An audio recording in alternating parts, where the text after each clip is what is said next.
اللہ کے اچھے اچھے ناموں میں سے ہم پڑھیں گے الفاطر۔ اس کا معنی ہے پیدا کرنے والا بغیر کسی مثال کے، یعنی ایسا پیدا کرنے والا جس نے شروعات کی پھر مکمل بنایا اور اتنی پرفیکشن کے ساتھ بنایا۔ سورۃ فاطر میں اللہ تعالیٰ کا فرمان ہے الحمد للہ فاطر السماوات والارض جاعل الملائکہ رسلا اولی اجنحة مثنى وثلاث ورباع یزید فی الخلق ما یشاء ان اللہ علی کل شیء قدیر۔ تمام تعریف اللہ کے لیے ہے، آسمان و زمین کو بنانے والا ہے، اس نے بنایا فرشتوں کو پیغام لانے والا، دو دو تین تین چار چار پڑوں والے، وہ اضافہ کرتا ہے تخلیق میں جو وہ چاہتا ہے، بے شک اللہ ہر چیز پر پوری قدرت رکھتا ہے۔ اس آیت میں ہم دیکھیں کہ اللہ تعالیٰ نے اپنے اس نام کا وسیلہ بتایا ہے کہ وہی وہ ذات ہے جس نے آسمان و زمین کو بغیر کسی مثال کے اور پرفیکشن کے ساتھ بنایا ہے۔ پھر جیسے کہ اس نے فرشتوں کا ذکر کیا کہ اس نے دو دو تین تین چار چار پڑوں والے بنائے، پھر حدیث میں یہ بھی ہمیں ملتا ہے کہ جبریل علیہ السلام کے 600 پڑ ہیں، تو وہ اضافہ کرتا ہے اپنی تخلیق میں جو وہ چاہتا ہے، وہ تو پوری قدرت رکھتا ہے۔ اس کو مزید سمجھنے کے لیے ہم دیکھیں اس کائنات میں جو کچھ بھی اللہ تعالیٰ نے پیدا کیا ہے، اتنی مختلف قسم کی تخلیق ہیں اور سب تخلیقات جو ہیں وہ اتنی پرفیکشن کے ساتھ ہیں، کسی بھی چیز کو اللہ تعالیٰ نے بنا کر ادھورا نہیں چھوڑ دیا بلکہ اس کو مکمل بنایا اور اس کے اندر ہر قسم کی کوالٹی رکھ دی۔ اس میں ہم دیکھیں کہ اس کائنات میں سائنس بتاتی ہے کہ جتنی بھی گلیکسیز ہیں ان کی تعداد اتنی زیادہ ہے کہ زمین کے اوپر جتنے بھی سمندر ہیں ان سب کے ریت کے ذرات کو جمع کر لیا جائے، ان کو گنا جائے تو اس سے بھی زیادہ گلیکسیز جو ہیں وہ اس کائنات میں موجود ہیں۔ پھر اسی طرح سے اگر ہم زمین میں مٹی کو دیکھیں تو مٹی کو کتنی پرفیکشن سے اللہ تعالیٰ نے بنایا ہے کہ اس کو حکم دے دیا کہ اس نے صرف اگانا ہے، اس کو صرف فیوریبل ماحول چاہیے، بیج چاہیے، پانی چاہیے اور ساتھ میں روشنی چاہیے، اس نے وہاں پر اگا دینا ہے۔ تو یہ کتنی بڑی پرفیکشن ہے اللہ تعالیٰ کی۔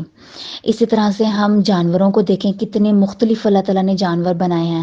اور سائنس تو ابھی سب کے اندر ڈسکوریز کر رہی ہے، کسی کے اندر خلل نہیں نکالتی کہ یہ جانور اس طرح کیوں ہے، اس طرح نہیں ہونا چاہیے تھا، اس کی یہ کوالٹی جو ہے وہ غلط ہے، وہ اس کے لیے غلط ہے۔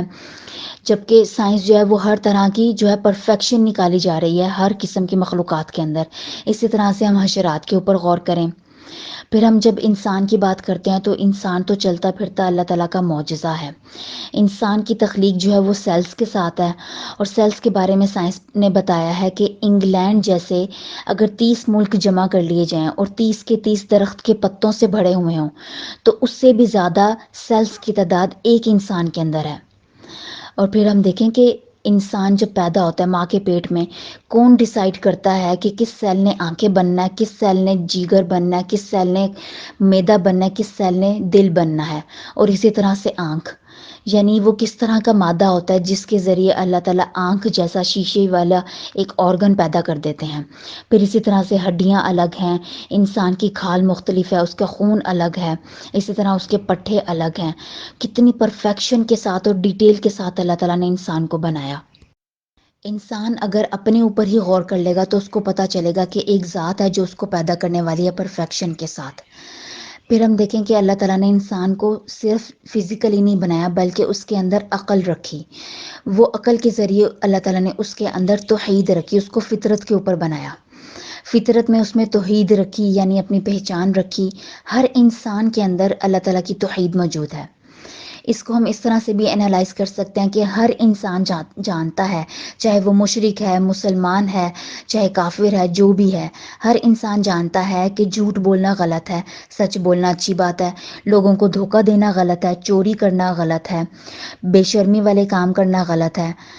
تو اسی طرح سے نیکی کا بھی اس کو پتہ ہے۔ تو یہ باتیں دلیل ہے کہ اللہ تعالیٰ نے انسان کو فطرت کے اوپر پیدا کیا، کیونکہ وہی وہ ذات ہے جو فاطر ہے۔ پھر ساتھ ہی ساتھ اللہ تعالیٰ نے جو حق سے محبت انسان کے اندر رکھی ہے کہ ہر انسان سچائی کو پسند کرتا ہے، یہ بھی بہت بڑی دلیل ہے اللہ تعالیٰ کے انسان کو فطرت پر پیدا کرنے کی۔ اب اگر ایسی بات ہے تو انسان اللہ تعالیٰ کی توحید کو کیوں نہیں پہچانتا، یا اس طرف کیوں نہیں جانتا کہ اس کے اندر یہ پہچان آئے کہ ایک ذات ہے جس نے اس پوری کائنات کو اتنی پرفیکشن سے بنایا ہے؟ وہ اس لیے کیونکہ انسان کے اوپر خواہشات کا اور شیطان کا غلبہ آ جاتا ہے۔ اس کے بارے میں سورۃ مریم میں اللہ تعالیٰ کا فرمان ہے، تو پیچھے آئے ان کے بعد برے جانشین، تو ضائع کر دی انہوں نے نماز اور پیروی کی خواہشات کی، تو ان قریب وہ داخل ہوں گے جہنم میں، سوائے ان کے جنہوں نے توبہ کی اور ایمان لائے اور عمل کیے اچھے، تو یہی لوگ ہیں جو داخل ہوں گے جنت میں۔ یعنی ہم دیکھیں کہ شیطان جو ہوتا ہے وہ انسان کو روکتا ہے، اس کو بھلا دیتا ہے، توحید کی طرف جانے ہی نہیں دیتا۔ پھر اسی طرح سے جو خواہشات ہیں، خواہشات بھی ہم دیکھیں دو طرح کی ہیں، ایک ہوتا ہے کہ برائی کی طرف مائل ہونا اور دوسرا ہوتا ہے کہ نیکی کے کام سے ہی رک جانا۔ تو یہ دونوں طرح کی خواہشات جو ہیں یہ غلط ہیں، یہ بھی انسان کے اوپر غلبہ پا جاتی ہیں، جس کی وجہ سے انسان جو ہے وہ اللہ کی طرف رجوع نہیں کرتا، اس کی طرف مائل نہیں ہوتا، توحید کی طرف فوکس نہیں کرتا، اس کائنات کے اوپر غور و فکر نہیں کرتا۔ ہم دیکھیں نبی صلی اللہ علیہ وآلہ وسلم کی حدیث قدسی ہے کہ میں نے پیدا کیا اپنے بندوں کو یکسو یعنی توحید پر، اور بے شک وہ آئے ان کے پاس شیطان، پھر پھیر لیے ان کو ان کے دین سے، اور اس نے حرام کر دیا ان پر جس کو میں نے حلال کیا تھا، اور ان شیطانوں نے ان کو حکم دیا کہ وہ میرے ساتھ شرک کریں جس کی میں نے کوئی سند نہیں اتاری۔ یعنی حدیث میں بتا دیا گیا ہے کہ اللہ تعالیٰ نے انسان کو توحید پر پیدا کیا ہے، لیکن شیطان ہے وہ جو انسان کو حلال کو حرام کر کے دکھاتا ہے اور اس کو شرک کرنے کی طرف ابھارتا ہے۔ جبکہ ہم دیکھیں جب اللہ تعالیٰ کی پہچان انسان کے اندر آتی ہے، اس کی عظمت کی سمجھ آ جاتی ہے، تو پھر وہ بالکل بھی اللہ تعالیٰ کے ساتھ شرک نہیں کرتا اور توحید کے اوپر زندگی گزارنے کی کوشش کرتا ہے۔ اللہ تعالیٰ کا نام الفاطر جو ہے یہ اللہ تعالیٰ کی عظیم قدرت کے بارے میں ہمیں بتاتا ہے، اور ہم دیکھیں کہ اللہ تعالیٰ نے نبی صلی اللہ علیہ وآلہ وسلم کو سورۃ زمر میں اسی نام کے توسط سے دعا سکھائی۔ قل اللہم فاطر السماوات والارض عالم الغیب والشہادہ انت تحکم بین عبادک فیما کانوا فیہ یختلفون۔ آپ کہہ دیجئے اے اللہ آسمان و زمین کو پیدا کرنے والے، جو جاننے والا ہے غیب اور حاضر کا، تو ہی فیصلہ کرے گا اپنے بندوں کے درمیان جس کا وہ اختلاف کر رہے ہیں۔ اور یہی آیت جو ہے حدیث میں بھی آتی ہے جس میں نبی صلی اللہ علیہ وآلہ وسلم اللہ تعالیٰ کو جبریل اور میکائیل اور اسرافیل کے رب کے نام سے اور فاطر کے نام سے پکار رہے ہیں۔ پھر اسی طرح سے ایک اور دعا ہے